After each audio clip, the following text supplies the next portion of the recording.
SD card na mabibili sa merkado. Yan, ingat kayo ha. Kasi imbis na maitago ang mga files, masira lang ang mga ito.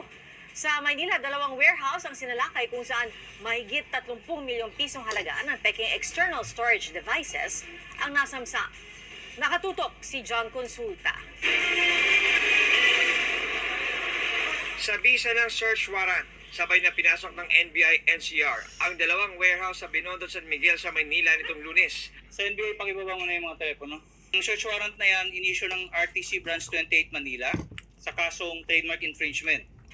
Ang kanilang pakay, kumpiskahin ang mga peking external storage devices tulad ng hard drive, Dami, flash drive at SD card. This is a counterfeit. Mahigit 31 milyong piso ang halaga ng mga nasamsam. Kopyang-kopya ng mga ito ang mga original na produkto, pati mga kahon at packaging.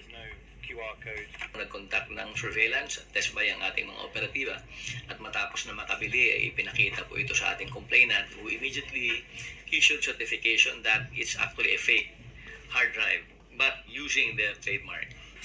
Ayon sa NBI, ang raid ay bunsod ng sumbong mismo ng manufacturer ng mga totoong external storage device. Bukod sa nagrereklamong kumpanya, mas dihado rin daw ang mga customer kung peke ang mabibili nilang storage device.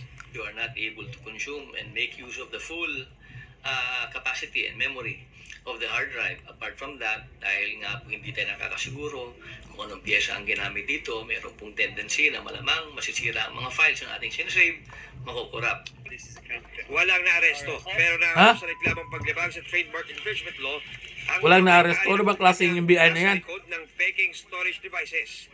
Lagi na lang Sisirain galong ito kayo, oras na nakabuisit maglabas ng manood. utos ang korte. Walang nahuli. Para sa GMA Anak ng Integrated ipakulong. News, Bye-bye. John Consulta, nakatutok.